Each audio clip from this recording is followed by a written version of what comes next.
ring with a record of 14 wins, 12 wins coming by way of knockout. Tonight making his first attempt at a world title. Ladies and gentlemen, here's the colorful and dangerous WBA Rolando Romero.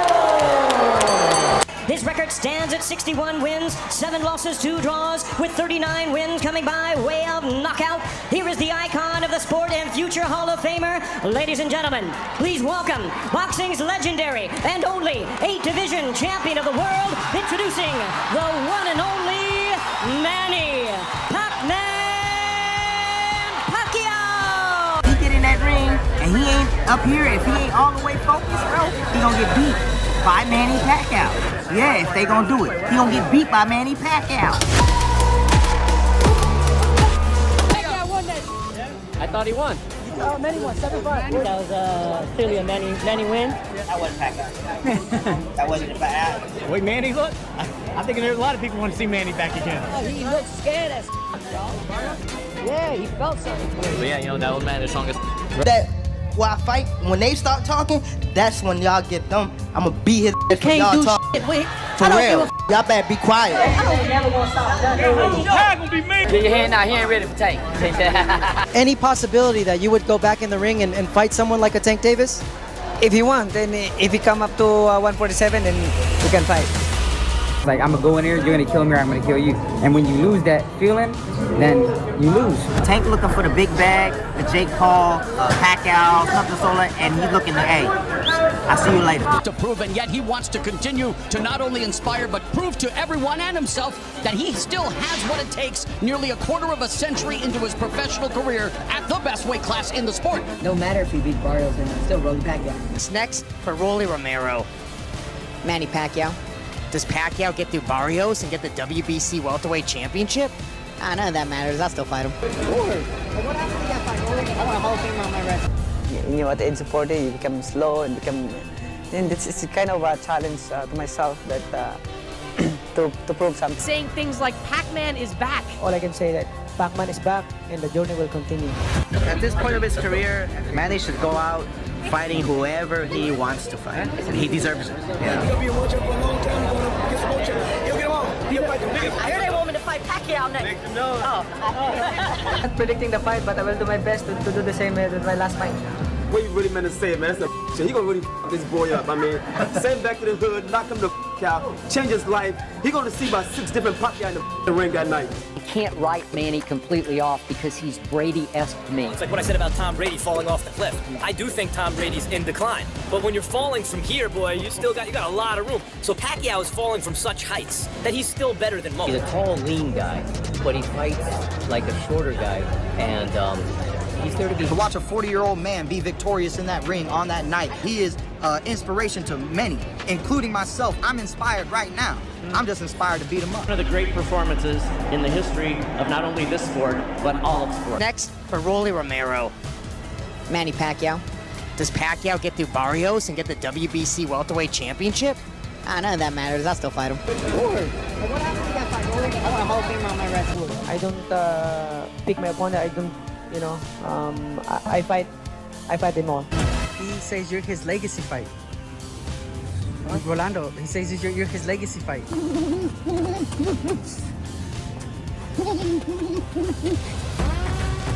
In terms of that fight, I don't hate it. I think the build-up will be great.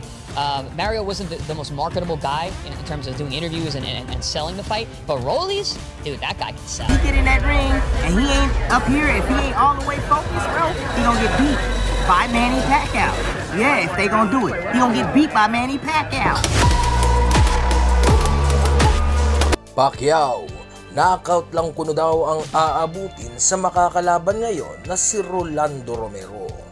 Kilala si Rolando Romero na mayroon din talagang lakas at diin ang mga suntok nito na pinapakawalan, na kung saan isa siya sa mga boksingerong nagpahirap kay Gervonta Tank Davis.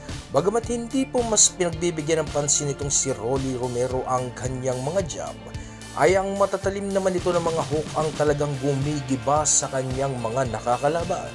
At ang mga ganitong klase na hook din talaga, mga idol, ang nagpahirap at nagpatulog dito sa ating pambansang kamao na si Manny Pacquiao noon. Kaya sinasabi po ng ilang mga boxing analyst doon sa bansang Amerika na itong si Rolando Romero ang susunod na di umanong makapagpapatulog sa ating kababayan at tuluyang makapagpaparetiro sa ating pambansang kamao na si Manny Pacquiao.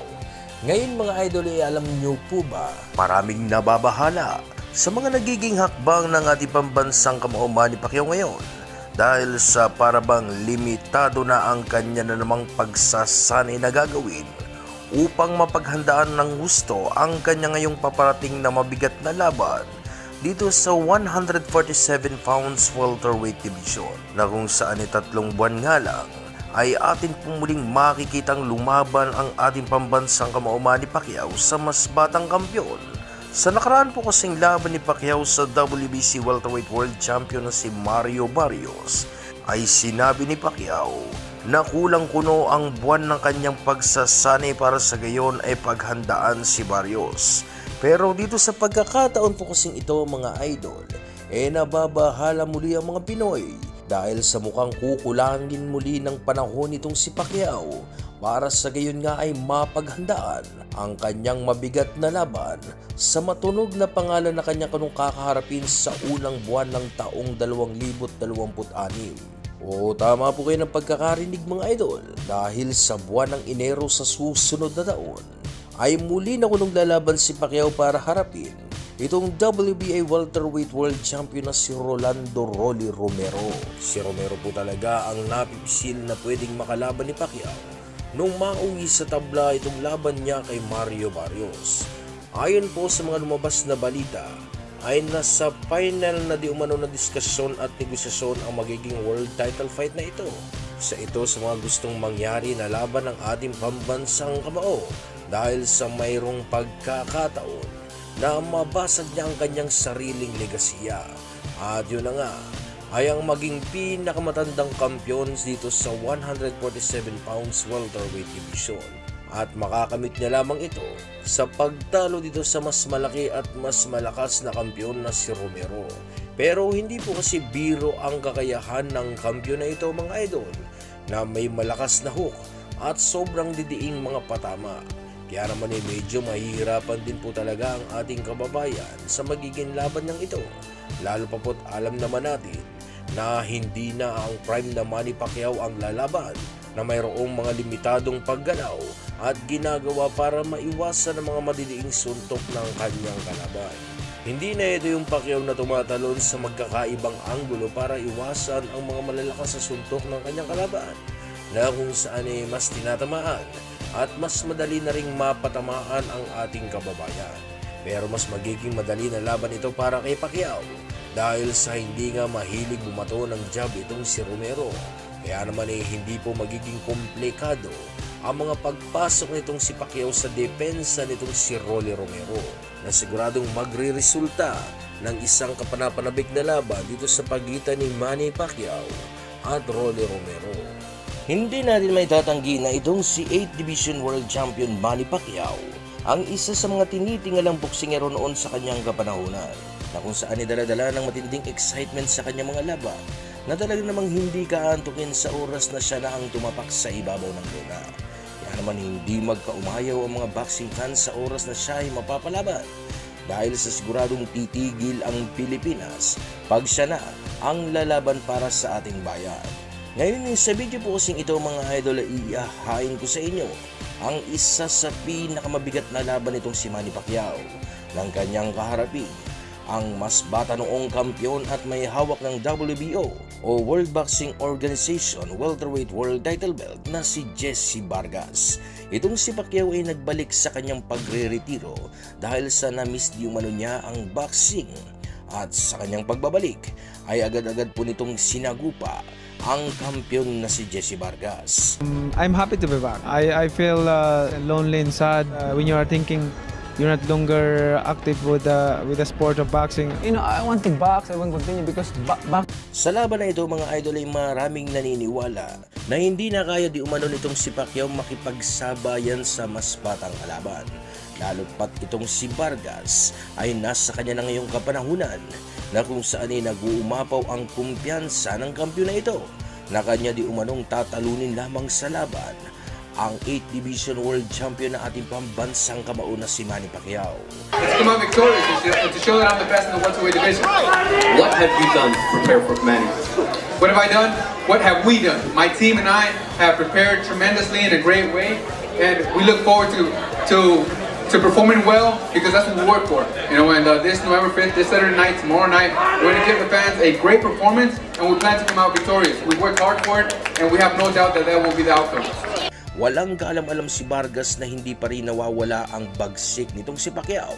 Kaya naman po yung mararanasan ng kampiyon na ito ang pagkatalo na hindi niya pa nararanasan sa kanyang talang buhay. Kaya naman ay huwag po natin patagalin pa at sabay-sabay po natin ngayong panoorin ang highlights ng kanilang buong naging sagupaan. Sa unang round mga idol ay medyo po nagiging maingat ang ating kababayan na si Pacquiao. Dahil sa aminado itong si Pacquiao na malakas din itong kanyang kalaban. Kaya naman binabasa at kinakapapa ng ating kababayan ang lakas at diskarte ng kanyang kalaban sa pagbato ng suntok.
Sa pangalawang round mga idol ay medyo bumibitaw na ng madidiing suntok si Pacquiao.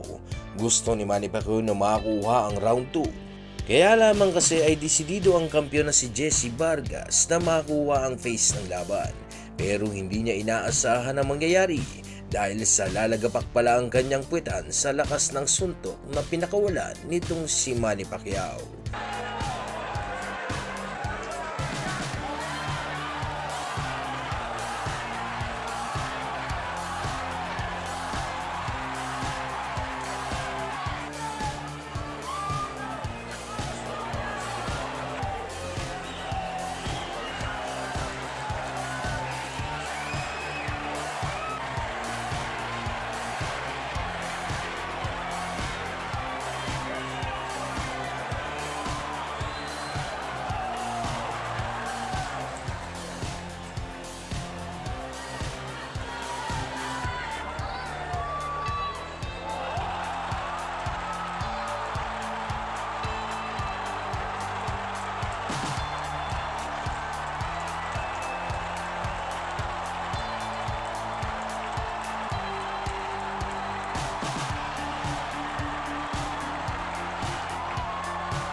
Sa pangatlong round mga idol ay animoy hindi bumagsak ang kampiyon na si Jesse Vargas dahil sa parabang siya pa ang naging mas agresibong boksingero sa round na ito na nagpapakawala ng mga madidiing suntok sa ating kababayan.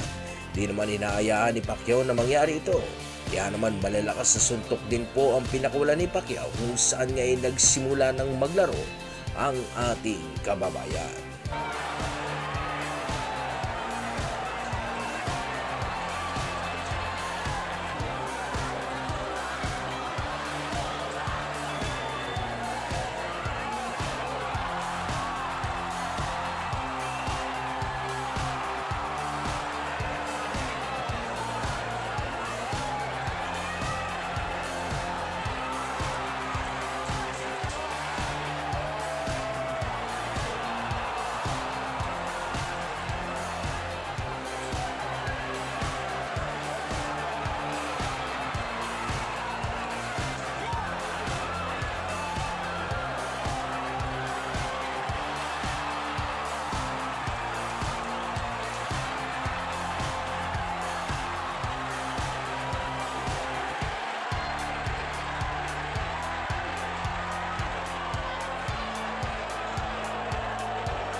Sa round 4 mga idol ay hati na ang naging scorecards ng dalawa dahil sa parehas po kasi silang dalawang nakapagpapatama ng malalakas sa suntok.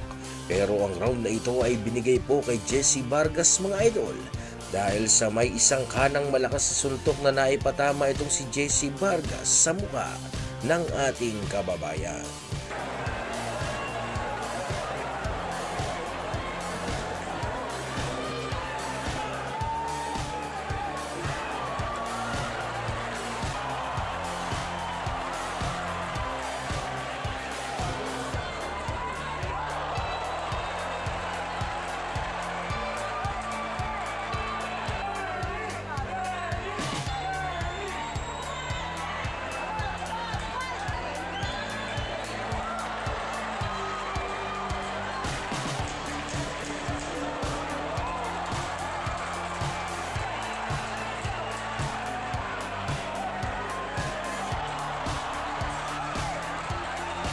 Sa round 5 mga idol ay punong-puno na ng aksyon ng laban na kung saan nga po ay nakikipagbunuan na si Pacquiao sa kanyang kalaban.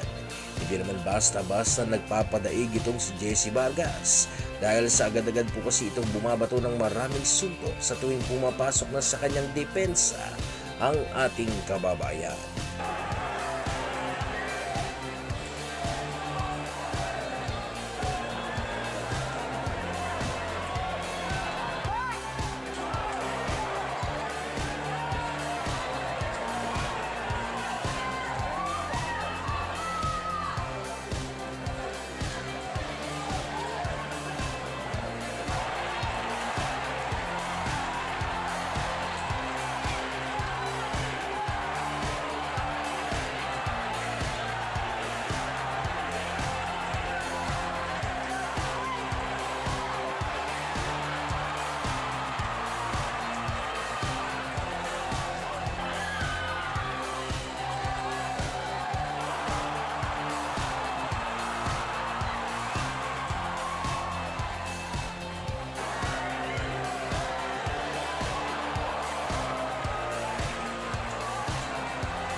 Sa round 6 mga idol ay naging maingat na si Pacquiao sa pagpasok sa depensa ni Vargas.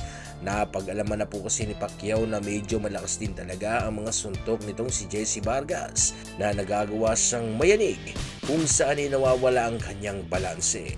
Kitang-kita po dito kay Jesse Vargas ang style nitong si Juan Manuel Marquez na kanya lang naman pong pinaggayahan na estilo para talunin ang ating pambato.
Sa round 7 mga idol ay minungkahi na po ni Coach Boboy Fernandez na hindi dapat matakot si Pacquiao sa pagpasok sa depensa nitong si Vargas sapagkat hindi nga naman daw ito isang counter puncher katulad nitong si Juan Manuel Marquez kung saan ay gumaganti nga lang naman daw ito ng suntok sa tuwing kanyang nararamdaman ang pagpasok ni Pacquiao sa kanyang depensa. Kaya naman ay nagsimula muli ang bagyo mula sa ating pambansang kamao.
Sa round 8 mga idol ay bahagya na pong sumasara ang kanang mata nitong si Jessie Vargas sa diin ng mga patama ni Manny Pacquiao. Hindi na mabasa-basa ni Vargas ang lokasyon ng mga pinanggagalingan ng mga suntok nitong ating kababayan. Kaya naman ay bara-bara na ang Jessie Vargas sa round na ito na sumusuntok na lamang sa hangin. Ito'y dahil sa pabago-bago ang estilo na ginagawa ni Manny Pacquiao.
Sa round 9 mga idol ay dahil nga sa hindi natural ang estilo nitong si Vargas na ginamit sa laban na ito, ay kaya naman lubos na nahihirapan siyang makipagsabayan kay Pacquiao.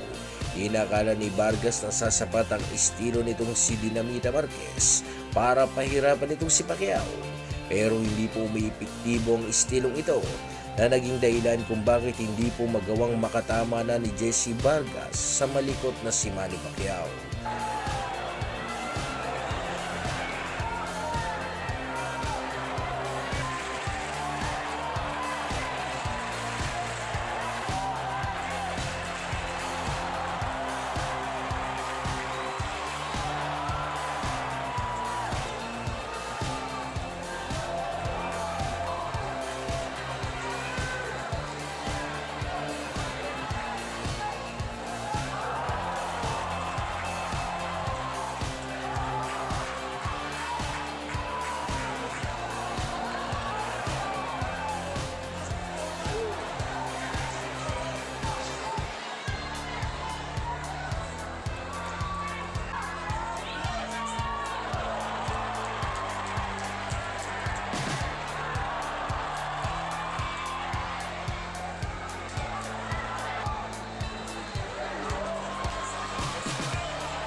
Sa round 10 ay gustong-gusto ni Vargas na mag-deliver ng pressure.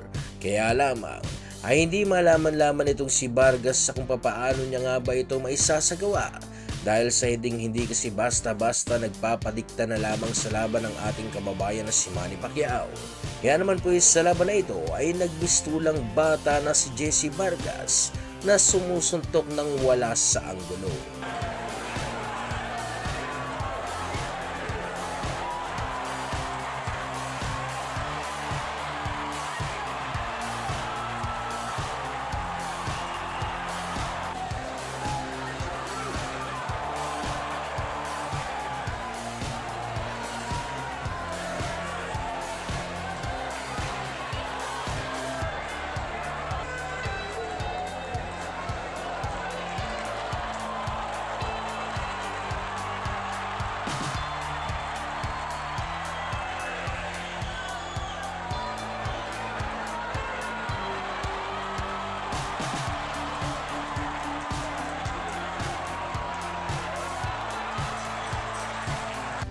Sa round 11 mga idol ay hindi na alam ni Jessie Vargas sa kung paano niya nga ba pupuruhan itong si Pacquiao. Makikita po sa naging laban na ito mga idol ang agwat ng ganilang mga kakayahan na kung saan ay mas napupuruhan ni Pacquiao ang mas batang kampiyon na si Jessie Vargas.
Inakala ni Vargas na siya ang nanaig sa laban nila ni Pacquiao, kung saan nga po ay nauuna pa nga po itong kumaway sa mga fans na para bang gusto niyang iparating na naniniwala siya na siya ang nanaig sa laban nila ni Pacquiao. Pero katulad nga ng inaasahan mga idol, ay dahil nga sa mas maraming naipatamang malalakas sa suntok itong si Pacquiao, ay kaya naman siya ang nanaig sa laban at nag-uwi ng WBO Welterweight World Title Belt.